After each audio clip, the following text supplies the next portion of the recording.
So, should we go electric? I think we should go electrified with Toyota. Electrified? Electrified means options. Yes, we could go all electric with a Toyota BZ4X, but then there are hybrids like Grand Highlander, or we could do something in between like a RAV4 plug-in hybrid. So, Toyota is electrified diversified? Yup, and with more options for reducing carbon emissions, the closer we all get to Toyota's Beyond Zero vision for the future. Exactly how much coffee have you had this morning? Learn more about our Beyond Zero vision for the future at toyota.com/Beyond Zero. Picasso knows your vacation home is your best home. It's the place that brings family and friends together. It's where you're the best version of yourself. Picasso makes it easy to co-own a luxury vacation home in amazing locations. Listings start at $200K for 1/8 ownership. Picasso does all the work for you. Luxury furnishings, maintenance, billing, scheduling, and more. And you can resell on Picasso's marketplace anytime, historically for a 10% gain. Visit Picasso to see thousands of listings. That's PACASO.com.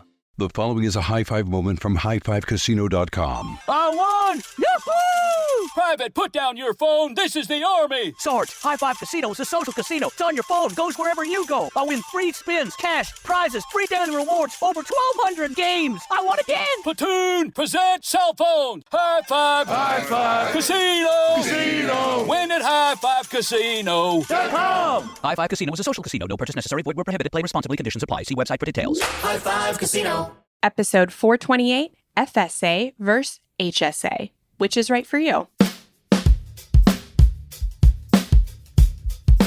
Welcome to the Frugal Friends podcast, where you'll learn to save money, embrace simplicity, and live a richer life. Here are your hosts, Jen and Jill.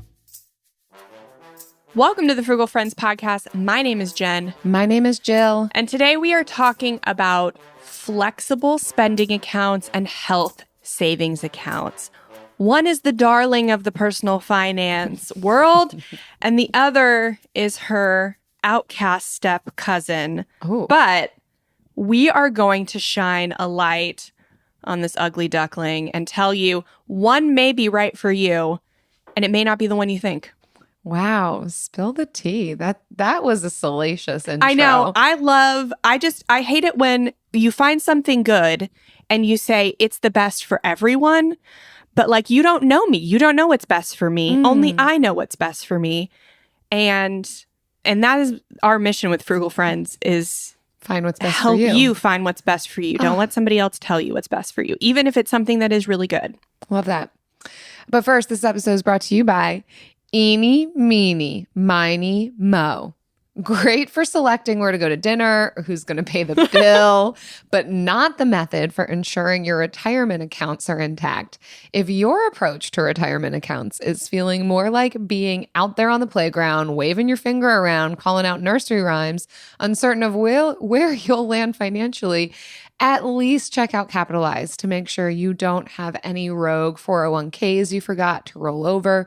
They'll find any old plans, help you roll it over into an IRA of your choosing, and they'll do it for free. frugalfriendspodcast.com/capitalize.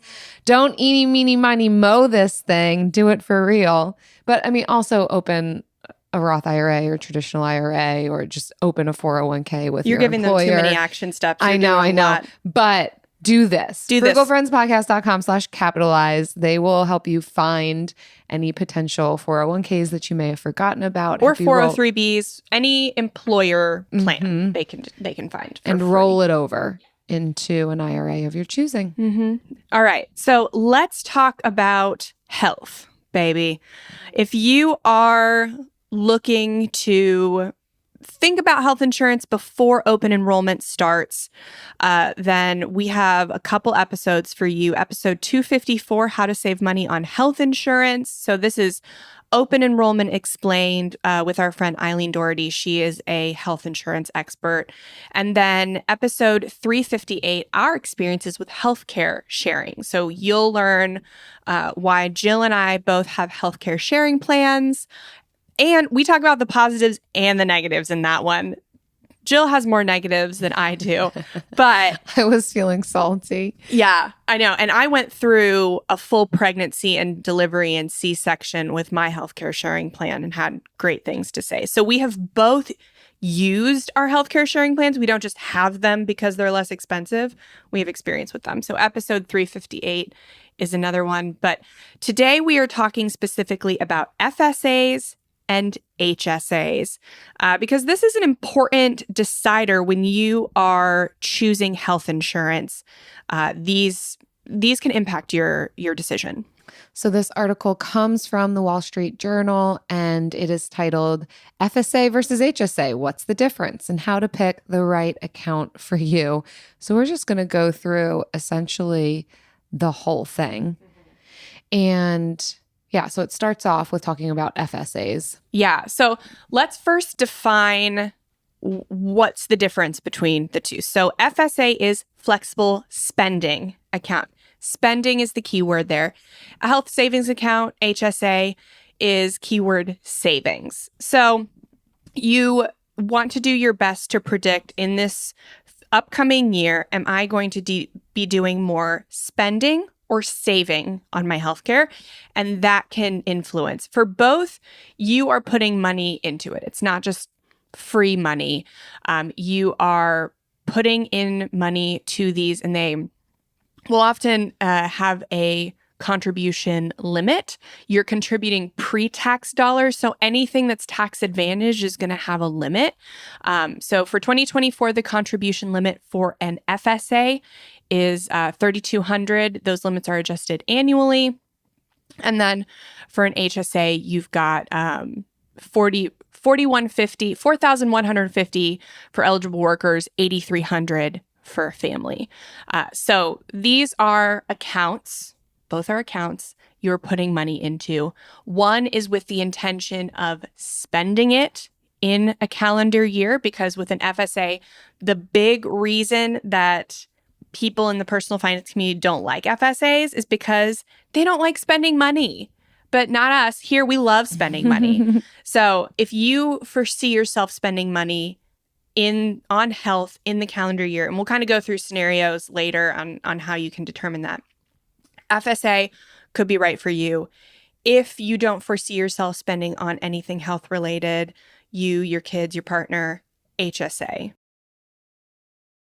Yeah, so they describe that an FSA can go towards prescriptions, over-the-counter medications, medical supplies, equipment that could include diabetic test strips, pregnancy tests, period supplies, blood pressure monitors, eyeglasses. So there are a lot of things, even outside of just a doctor's visit, that you could use an FSA on.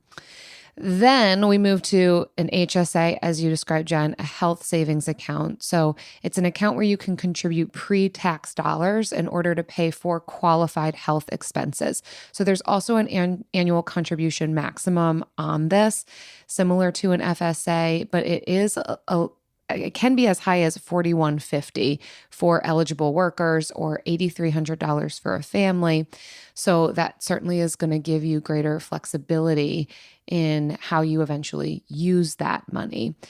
So in HSA, they're describing can somewhat function like a 401k for healthcare expenses because the funds in HSAs don't expire. You can build up a balance over the years through contributing and by investing that money, so it does compound. So there are some significant differences between HSAs and FSAs. HSAs are only available to people enrolled in a high deductible health plan. So, and we'll go through some of what makes you qualified and what doesn't. But yeah, HSAs are really great, but not everybody has access to them. Yeah. So let's go through this chart that they have on the comparison for FSA and HSA. So the first we'll go through is how to qualify. So for an FSA, your employer has to offer it through its health plan. It's just like a 401k or a 403b in that you can't open one on your own unless you are your own employer and you have a business, because the business needs to offer the FSA. You don't have to get your health insurance from your job to open an FSA. That's important, but you do need to be eligible to enroll in it. On the other hand, you can open an HSA if you have a qualifying high deductible health plan purchased through your employer or the Affordable Care Act marketplace. You can open your own HSA if you have a qualifying plan. And there are a lot, like I rolled my HSA from my last job into a Lively HSA, and we might have like an affiliate link for that. Try frugalfriendspodcast.com/lively. Great. Try it. Try it And out. it had lower fees. So that's another thing. If you have an HSA from a former employer and you have left that HSA is probably sitting there and they're probably charging you a couple bucks every month to hold it there. If not like 10 or 15. Log in, check to see what they're charging you, and see if opening an HSA somewhere else, rolling it over there, can save you some money. So to reiterate, where to get one, if you want an FSA, you need to get that through your employer. If you want an HSA, you can open an HSA through your employer or directly with a bank, brokerage, or insurance company. But again, with the HSA, you do have to have a qualifying high deductible healthcare plan. But that you could still open one on your own if you meet those qualifications. So then let's talk about ownership. Your FSA is owned by your employer. So if you leave that job, you cannot get access to any unspent contributions. So in addition to thinking about what am I going to spend this year, or if you're thinking about leaving your job, you need to think about the money in your FSA, because if you leave midway through, you're going to have to spend all that money before you leave or you lose it. So that could impact a decision whether you want to leave or stay at a job. So it's not just if you have an FSA, you have to use that money by the end of the year regardless, but it could impact a job decision if you want to pursue a job elsewhere. HSA, again, on the other hand, you own that. So just like I said, when I left my last job, I had an HSA and I kept it. And then I was able to roll it over into another HSA that had lower maintenance fees.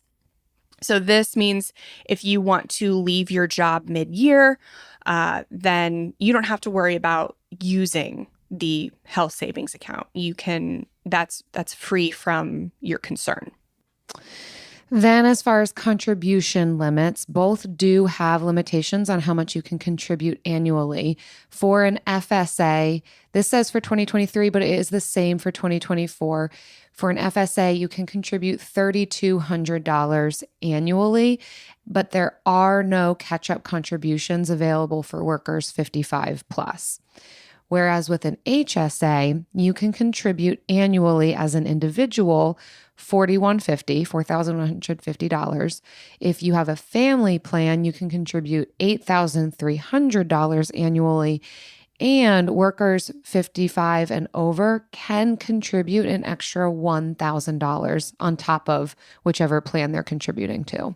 Yeah. And so this is because of the tax advantages of both the FSA and the HSA. So any money you put into either is pre-tax. So it lowers your income tax for your tax year. And so this becomes, it's not as important for us in Florida. But if you're in a state that has your federal tax, your state tax, maybe even a city tax in addition, having money that's contributed somewhere pre-tax becomes more important. So, and then for HSAs, it doesn't say this on here, but the limit when you can invest is when you get usually up to $2,000. It could have changed, but for my account, I had to have $2,000 in the actual like quote unquote spending portion. And then anything above that can be spent. So like the first $2,000, it's kind of like a high yield savings account. I don't know the interest I'm making on that. It's probably not high yield. But then anything over that, I have mine invested in, I think just like a total stock market fund. I should probably have checked that before I got on here, but the rest of that is just in an index fund, which is why I really liked Lively, that I could choose that. But that's why there's limits. And there's a lower limit for FSA because they don't want you to put a lot of money in there and not be able to use it all. So this is a instance where you have to be sure you want to hit your $3,200. The great thing about an FSA, though, is that you can use it if you have a low deductible plan. And that's why HSAs shouldn't be the 100% of the time only used thing, right? It's if you need a low deductible plan, and Aetna has a really great like HSA versus FSA article on like they have actual stories of who would pick an FSA and who would pick an HSA. And so for the HSA, I want to say the hero of the story because that's how I refer to it. It's the main character. The main character of this story is a young man who's planning for the future. So this is a young man who is very healthy and is just thinking about the future. This is the main character of the HSA story. For the FSA, it's a mom budgeting for her family's healthcare. So it's because, and her name is Maxine, they really do give it all for these. They have written a short book. And it says, given the family's many trips to the doctor, Maxine chooses a low deductible health plan. That means she can open an FSA to reimburse her for qualified health expenses. So if you need a low deductible health plan, if you have a chronic illness, if you have kids that are always injuring themselves and go into the hospital, if you anticipate that you may max out your plan, then choosing an FSA is great for you because you get the added benefit of that, the low deductible that you want. And you can also save money pre-tax for the money you're going to have to spend anyway. Yeah, I think that for me is the missing link with the FSA. I remember way back my first social work career, I had like zero benefits, but that is one thing I remember them talking about was you can set money aside for healthcare, but if you don't use it, then you lose it. And I'm thinking, why would I do that? I'm not a dummy. But I think for this type of situation, and I was also thinking, why would I not just set money aside? If I had money to put aside for medical expenses, then why don't I just do that? And then I can keep it if I don't end up having medical expenses. But as you're describing with this example, if you do have a lot of medical expenses that in a year, setting that money aside with that tax advantaged component, I think is that missing link that I wasn't aware of way back 15 years ago. And it still wouldn't have been the right choice for me at that time. But I think knowing that there's reasons people choose this and it can be advantageous for you financially, you just have to really know your situation. How do I get my partner on board with our finances? It's a top question we get from listeners, and we've realized it's a game changer when there are tools that allow you to work together better, like Monarch. Monarch is the top-rated all-in-one personal finance app. It gives you a comprehensive view of all your accounts, investments, transactions, and more. Create custom budgets, track progress toward financial goals, and collaborate with your partner. And now get an extended 30-day free trial when you go to monarchmoney.com/frugal. Unlike other personal finance apps, Monarch's simple design makes it so easy to set up and manage your household finances. Plus, they have built-in collaboration features so you can invite your partner at no extra cost. After trying out Monarch myself, I understand why it's the top-rated personal finance app. And right now, listeners of this show will get an extended 30-day free trial when you go to monarchmoney.com/frugal. That's monarchmoney.com/frugal for your extended 30-day free trial. Go to monarchmoney.com/frugal for an extended 30-day free trial. With big wireless providers, what you see is never what you get. Somewhere between the store and your first month's bill, the price you thought you were paying magically skyrockets. With Mint Mobile, you'll never have to worry about gotchas ever again. When Mint Mobile says $15 a month when you purchase a 3-month plan, they mean it. So you can say bye-bye to your overpriced wireless plans, jaw-dropping monthly bills, and unexpected overages, and get a premium wireless plan starting at just $15 a month. To get this new customer offer and your new 3-month premium wireless plan for just $15 a month, go to mintmobile.com/frugal. That's mintmobile.com/frugal. Cut your wireless bill to $15 a month at mintmobile.com/frugal. $45 upfront payment required, equivalent to $15 a month. New customers on first 3-month plan only. Speed slower above 40 gigabytes on unlimited plan. Additional taxes, fees, and restrictions apply. See Mint Mobile for details. The following is a high five moment from highfivecasino.com. I won! Yahoo! Private, put down your phone. This is the Army. Sarge, High Five Casino is a social casino. It's on your phone, goes wherever you go. I win free spins, cash, prizes, free daily rewards, over 1,200 games. I won again. Platoon, present cell phone. High Five. High Five. Casino. Casino. Win at highfivecasino.com. High Five Casino is a social casino. No purchase necessary. Void where prohibited. Play responsibly. Conditions apply. See website for details. High Five Casino. Okay, there's a few other things on this chart that I thought was worth going over. And well, I just highlighted the one about expiration, that for an FSA, you must spend all of the FSA funds before the calendar year or they will expire. So the IRS does let some employers at their discretion offer either a grace period through March 15th or the following year or a rollover of up to $640. But again, that is a reason to really consider if an FSA is going to be worth it for you, because if you contribute up to that annual amount of $3,200 and you don't use all of that $3,200, you lose it. Versus with an HSA, contributions don't expire and they can be rolled over from year to year. Yeah. And that grace period, that optional grace period is something important. If you have funds in your FSA that you can't use by the end of the year, you can just ask your employer. They may not even know about the grace period that they're able to do this. And so saying like, hey, I have like $500 in there. Can you offer a grace period through March 15th so that I can get this stuff? So that's something that you could talk about. And then as far as eligible expenses, for FSA and HSA, it's going to be more or less the same. For FSA, most prescriptions and over-the-counter medications, as well as medical equipment, supplies, doctor visits, but not health insurance premiums. That's important. Health insurance premiums cannot be paid for with FSA contributions. And then you can use resources like the FSA store. Literally, if you don't know if something's covered by your FSA, you can go to the FSA store, see if it's on there. Then you know it's going to be covered, and then you can keep it, use your card to purchase it in the store or keep your receipt. That's a really quick trick.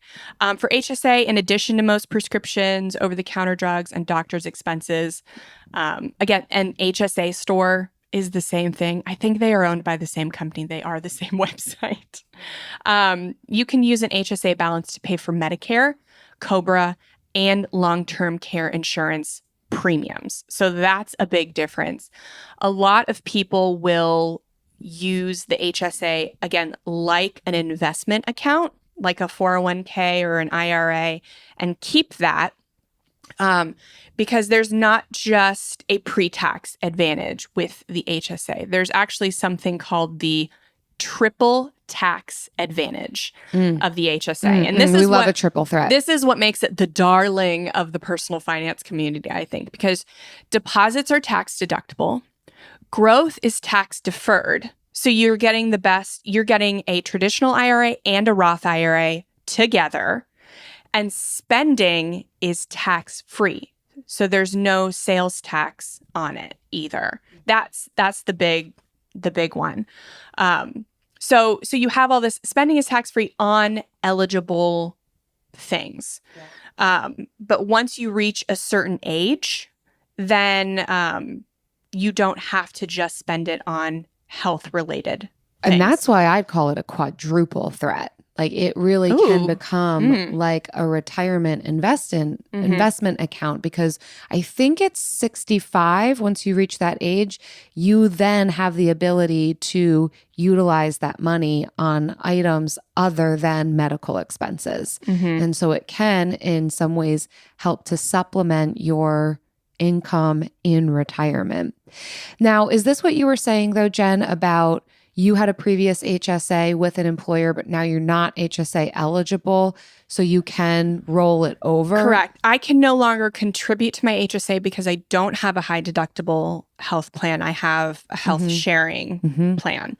But my HSA is still mine, and I'm still holding on to it for any like bill that I pay. Now that I don't have insurance, none of my bills are considered there's no like premiums, right? So I hold on to all of my medical receipts, and even the healthcare sharing like annual contribution, because I don't think that's eligible, but I'm still holding on to it because all I have to do in the future is submit those receipts when I want to take money out of the account. I submit those receipts to Lively, and then I can withdraw that amount tax-free. Yeah, that's even great. before, and then I can spend that money on whatever I want because I've already in the past spent it on a qualifying purchase. I don't have to spend it in the year, and there's no time limit. Like I can, in 20 years, I hold on to these receipts, I upload them and, submit them, and I can take all that money out whenever, and I could just let it sit and grow until I'm ready for it. Oh, and I don't have that's to, cool. Yeah, I don't have to wait until I'm, in my 60s to take it out because I've already spent it on a lot of maternity stuff. Sometimes like you could also keep your receipts for all the small like tampons and all of that, but I have enough bigger expenses that I just keep it. I just keep those. Yeah. Wow. Yeah. That's cool. Yeah. Okay. Well, we've already described a bit on how to consider each one, but we can do one final run through of how to choose which one's going to be right for you. Yeah. I would say this is how you can tell if you want to do one or the other. So consider an HSA. Again, you have to have a high deductible health plan or you cannot consider an HSA. So that's the first thing. To be eligible for an HSA, you got to have that HDHP. And also, not all high deductible health plans qualify for an HSA. So you have to have an HDHP that meets certain criteria. So double check that. And if you do, even if your employer doesn't offer the HSA, you can get an HSA on your own if it meets those certain criteria. But you are going to, you're going to want to be really either maxing out or contributing highly to your 401k and your IRA already. The HSA is really the cherry on top. It's a great investment vehicle, but it's not what you should be prioritizing over an IRA and a 401k. So you can be using the HSA if you know you're not going to get really anything out of an FSA and you're already putting a really good amount of money into a 401k and an IRA. Because then there's no point if you're still struggling to contribute to the IRA, because an IRA, you can take contributions out at any time, penalty free. It's just the growth that has to stay in there. So really, if you're worried about being able to take money out for medical expenses, then that really should be where you're prioritizing.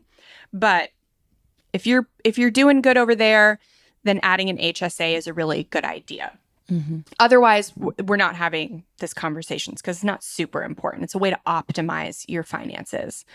So, and then you want to be able to have like enough margin to make it worth it, because you need at least $2,000 in that kind of like high yield savings account portion in order to be able to invest anyways.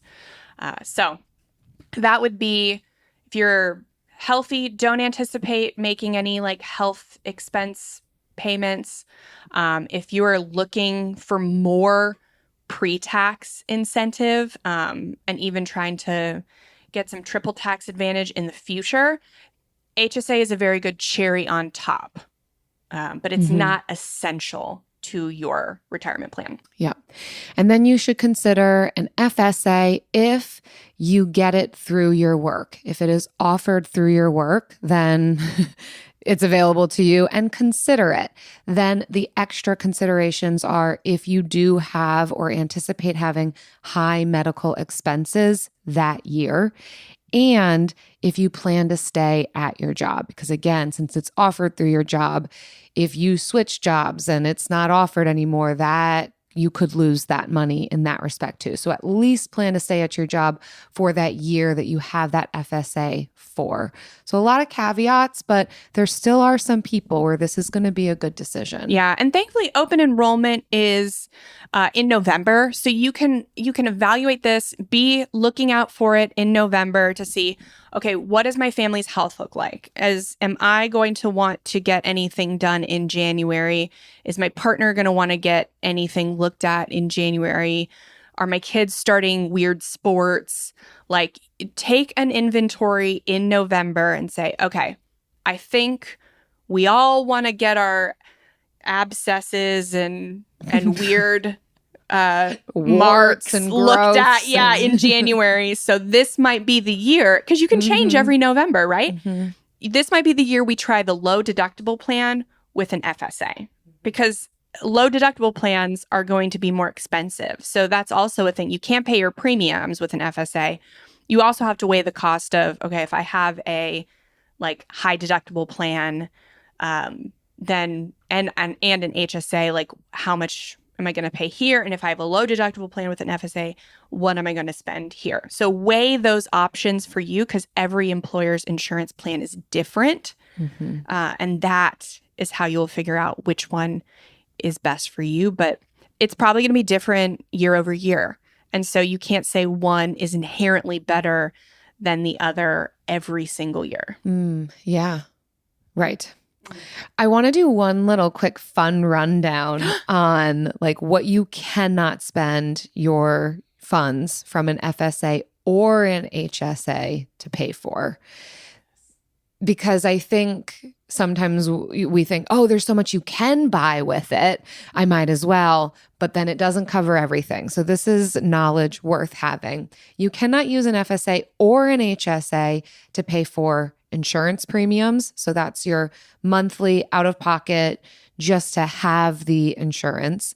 You cannot use it to pay for any future medical care. So you can't use it like a credit card, like I'm going to be putting a down payment on XYZ. You can't pay for gym memberships, nutritional supplements, or cosmetic stuff like teeth whitening, facelifts, hair transplants. Really? Because I was thinking about a hair transplant. Yeah. Anything probably more volume. Non-essential. I think volume is essential. Not medically necessary. I mean, well, how can you say hair volume is not essential? Not medically necessary. Right. You're right. For my mental health, I need bigger hair. The one on this list that surprises me is gym membersps. But I don't know. Nothing preventative. They've never no one wants preventative care. Yeah, future preventative care or current preventative care. No. They'd rather respond to the crisis. They'd rather be reactive than proactive. And you can remember that. And that's a whole nother podcast. Not even on our show. That's a whole nother podcast's episode. We'll leave it to them. But you know what is happening in this episode? This is our thing and nobody else can have it. We will. It is medically necessary. The Bill of the Week.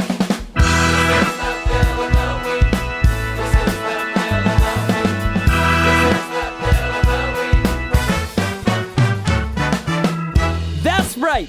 It's time for the best minute of your entire week. Maybe a baby was born and his name is William. Maybe you paid off your mortgage. Maybe your car died and you're happy to not have to pay that bill anymore. Duck bills, Buffalo Bills, Bill Clinton. This is the Bill of the Week.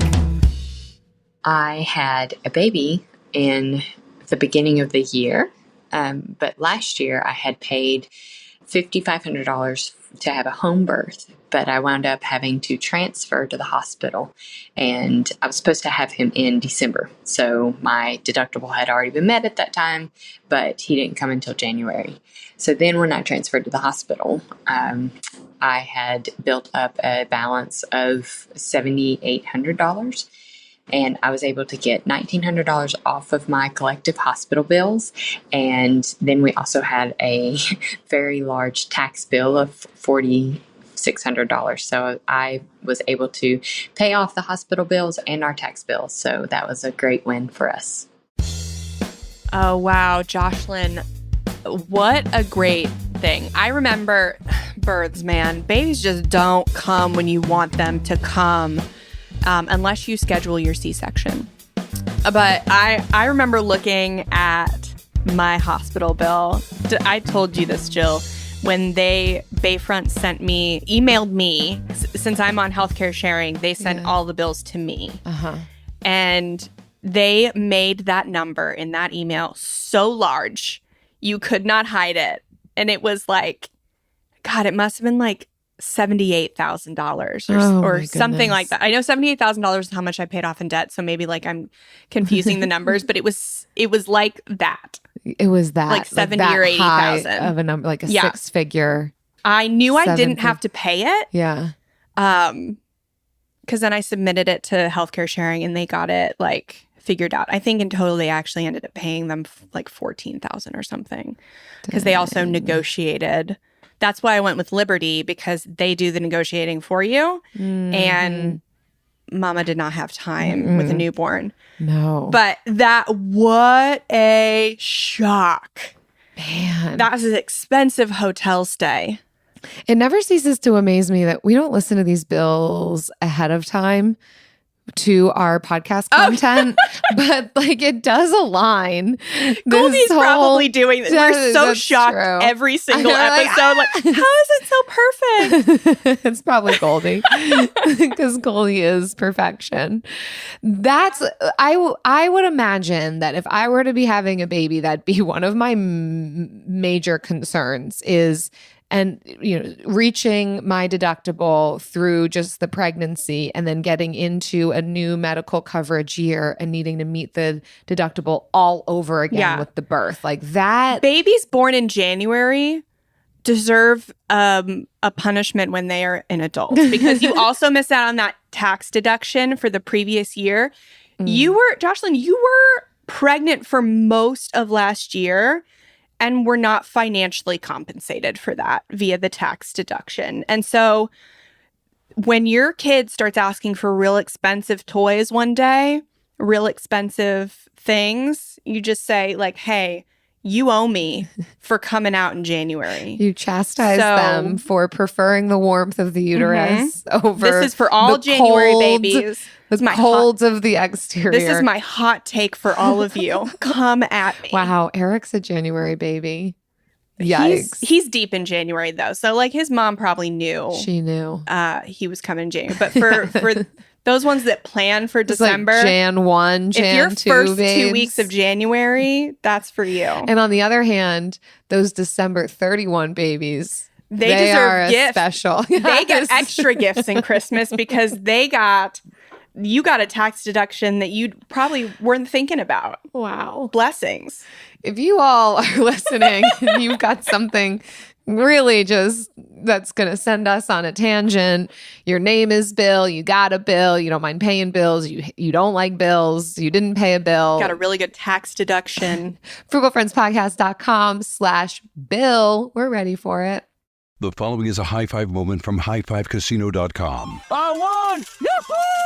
Private, put down your phone. This is the Army. Sarge, High Five Casino is a social casino. It's on your phone. Goes wherever you go. I win free spins, cash, prizes, free daily rewards, over 1,200 games. I won again. Platoon, present cell phone. High Five. High Five. Casino. Casino. Win at highfivecasino.com. High Five Casino is a social casino. No purchase necessary. Void where prohibited. Play responsibly. Conditions apply. See website for details. High Five Casino. Summer is supposed to be an opportunity to slow down. But when you look at your kids, you can't help but notice that your kids are growing up fast. Help them build independence as they grow with Greenlight. Greenlight is a debit card and money app for families where parents can keep an eye on kids' money habits while kids learn how to save, invest, and spend wisely. It's the easy, convenient way to raise financially smart kids. Get your first month free when you sign up at greenlight.com/iHeart. This is Lunchbox from the Sore Losers. Toyota is the best resale value brand for 2024, according to Kelley Blue Book's KBB.com. So choose Toyota and be confident that your vehicle will hold its value year after year, ride after ride. And check out the all-new 25 Camry or a stylish and affordable Corolla. Visit buyatoyota.com for more. Vehicles projected resale value is specific to the 2024 model year. For more information, visit Kelley Blue Book's KBB.com. Kelley Blue Book is a registered trademark of Kelley Blue Book Company, Inc. Toyota, let's go places. And now it's time for the lightning round. Pew! All right, so Goldie's question to us is, how much do you contribute to your FSA or HSA each year? And well, you go first, Jen. We'll go into the inner workings of our company. Is that Frugal Friends does not offer insurance. We are terrible employers to ourselves. We are slave drivers, essentially. That's a horrible phrase to use. We are just overworking our employees, which are us. Ourselves. Yeah, us. And yeah, so we don't have it. But when I had an HSA, I contributed to it for 2 years because I was maxing out 2 Roth IRAs and 1 401k. And so then in addition, I maxed out an HSA. This was pre-kids, after debt. We were debt-free. We had no kids. So this was a very great time financially. Mm-hmm. It was so great. It was the time to be alive. And so now I keep up with that. I can tell you. Jill, why don't you answer? Why don't you talk about your new thing you found, and I'll look up my HSA. Okay, so I currently do not have either an FSA or an HSA. And with a medical sharing plan, which we've already said I am on. So I can't have an HSA with the medical sharing plan. It's technically not insurance, even though it is a very high deductible. They don't even call it a deductible because they can't, because it's not insurance. But you choose your deductible. Yes. Yeah. And it is, when I hear other people talk about what their high deductible, like mine's $10,000. Medical expenses will not be covered until I have paid $10,000 out of pocket. And I think high deductible plans can be considered like $1,500 to $2,000. So something far more reasonable to kind of have set aside in like a sinking fund or emergency fund. However, I did just recently discover something, and unfortunately, I don't have it all worked out for this podcast to give you all an affiliate link for it. But there is a program out there that does provide, it's a medical sharing plan, but it allows you to be eligible for an HSA. So I believe this is relatively new in the past couple of years because I'm just now seeing it. But I one day did a ton of research on this and got really excited. It's definitely something I personally am considering. Now, the one downside that I've discovered is that it is a little bit more of a monthly cost.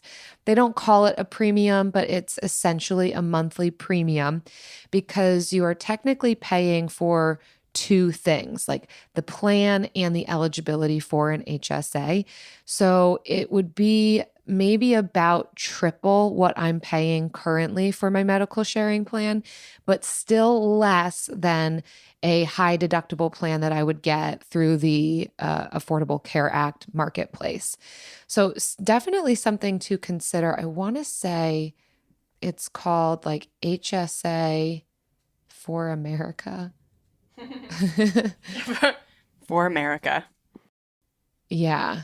HSA for America. They've got like an HSA secure plan.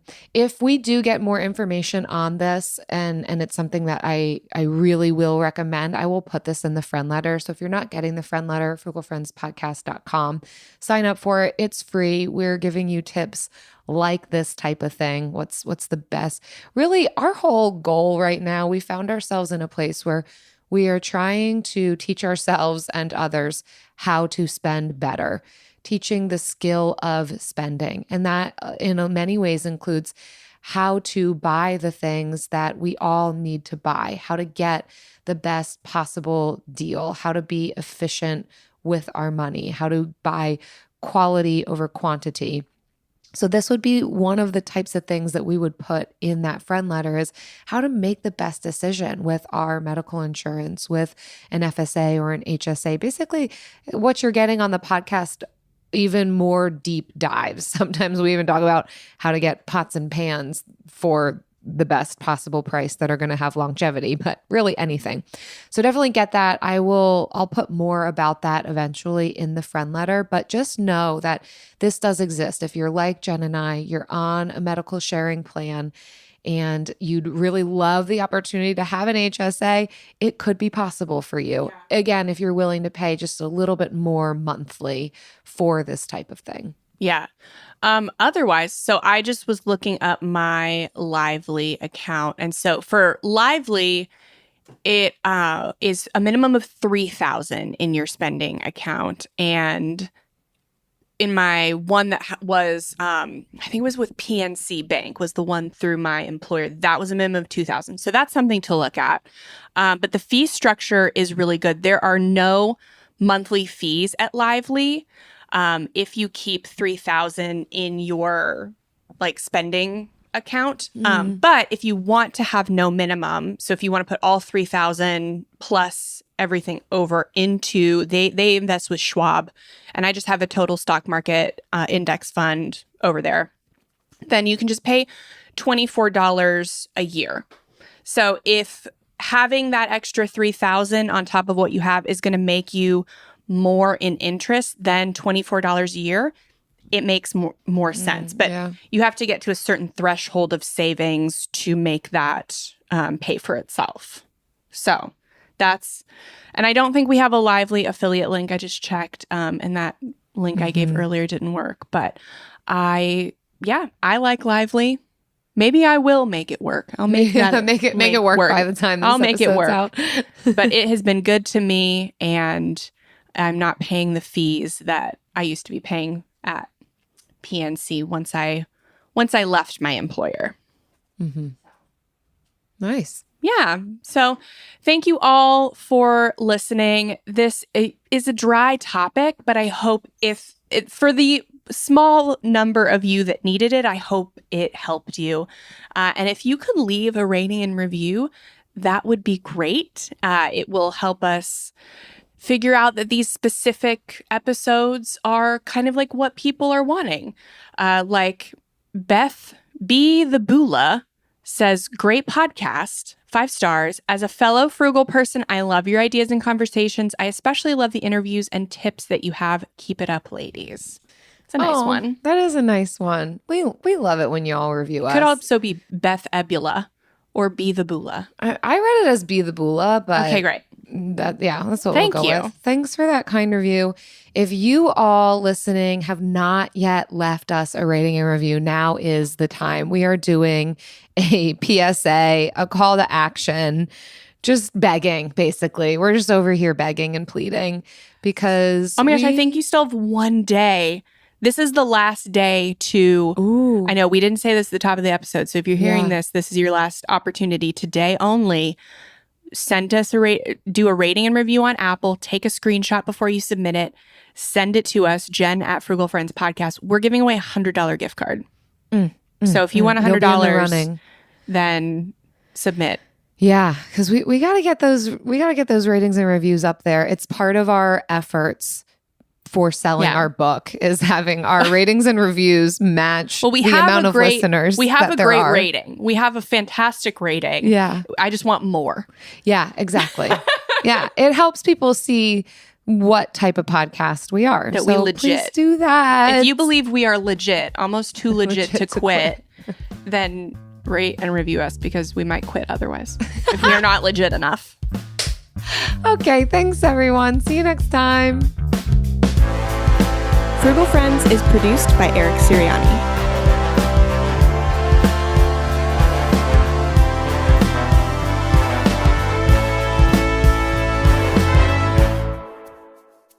Okay, Jill, should I talk about my feral child? Oh my gosh, yes. This was nutso.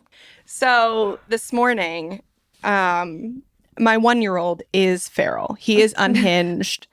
And so this morning, I get the kids ready and off to school alone because Travis leaves for work before we wake up. And I have Kai on his tablet. I bribed him to get dressed and ready to go by saying he could be on his tablet before school. And I got baby in high chair, ate a banana, ate some yogurt melts, and it's time. And we are having a good morning. You know, this is, it's good by all intents and purposes. So I get baby out of high chair because he loves to stand up. It doesn't matter if he's strapped in or not. He wriggles himself up, stands up in the high chair, and will put his leg over to just get down.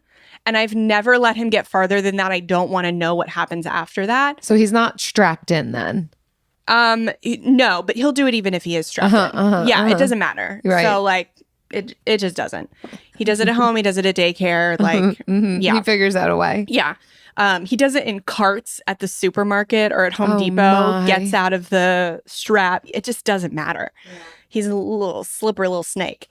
And so I get him out of the high chair because I don't want him to kill himself. So I move my coffee and my water from the coffee table up to the high chair so that he doesn't pour those things out. Right, because now he's down on the ground. And so we move the liquids up higher. So I'm there tracking. are 18 things going on in my head at once, right? And so I'm like, it's time to go. I go into my bathroom to brush my teeth. I come out a minute later and Atlas is just standing there with a smile on his face and my coffee cup wrong side down. And he's standing in a puddle of coffee. It's all over him. And he's smiling. He's not screaming.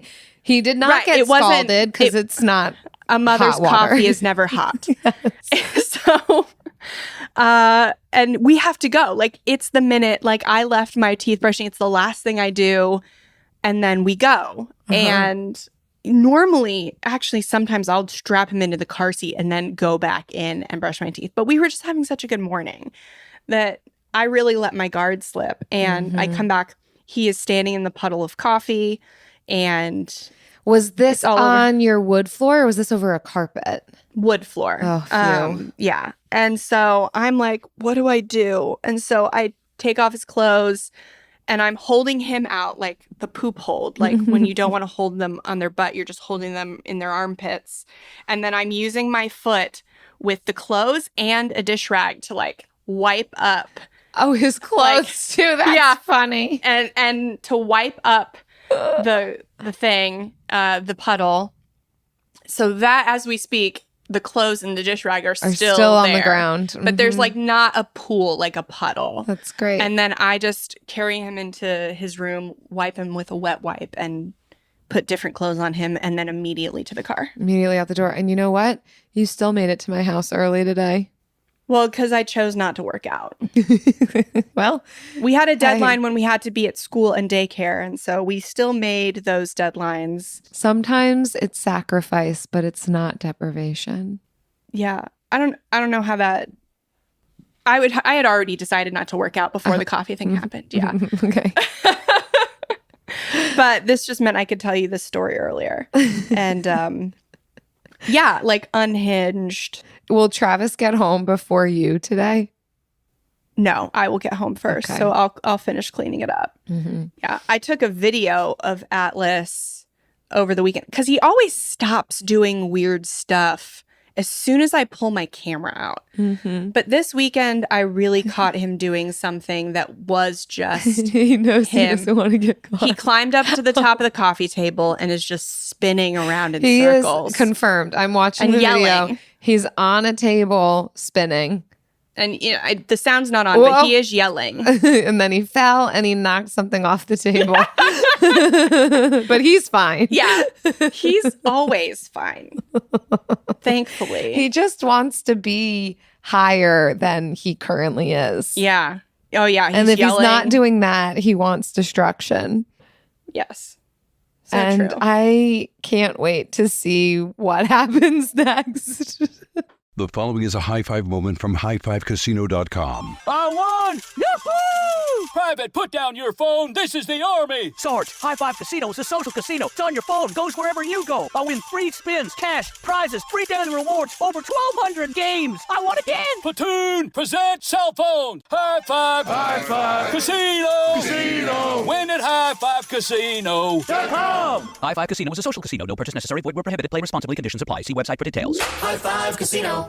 You know that feeling when you walk into your home, take a deep breath, and feel new? Well, that's what it's like to use Clorox Scentiva.